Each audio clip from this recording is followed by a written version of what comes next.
Baca manga singkat Kaiju 8 chapter 95. Di awal chapter, kita melihat Mina Ashiro sudah datang di tempat Kaiju itu berada, dan Komandan Divisi 3 itu pun bersiap untuk menimbak. Kembali ke masa lalu, saat Mina Ashiro berumur 18 tahun yang akan memasuki ujian masuk pasukan pertahanan bersama Hidino Kafka. Mereka berdua pun sangat bersemangat untuk mengikuti ujian pasukan pertahanan. Akan tetapi takdir berkata lain, saat surat ujian pasukan pertahanan diberikan, Mina Ashiro dinyatakan lulus, sedangkan Kafka tidak, dan itu membuat Kafka pun menjadi murung.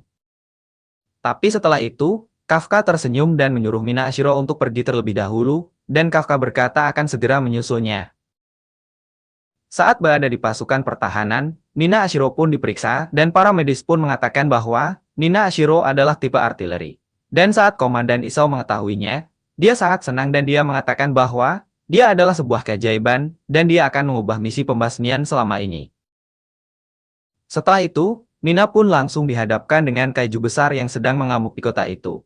Nina pun sangat ragu untuk menimbaknya, takut kalau tembakannya tidak cukup kuat atau meliset, karena sosok yang selalu mendampingi dan mendukungnya, Hidino Kafka tidak ada bersamanya.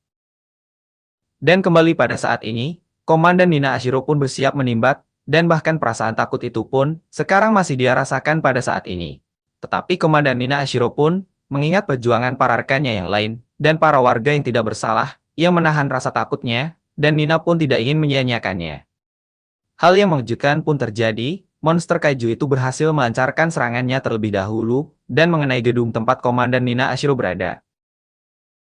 Tetapi bersama harimaunya, Komandan Nina Ashiro berhasil melompat dan menghindari serangan monster kaiju itu, dan pada saat itu Komandan Nina Ashiro melancarkan serangannya. Dan di akhir, serangan Komandan Nina Ashiro pun tepat mengenai monster kaiju itu, yang membuat sebagian dari kaiju itu hancur.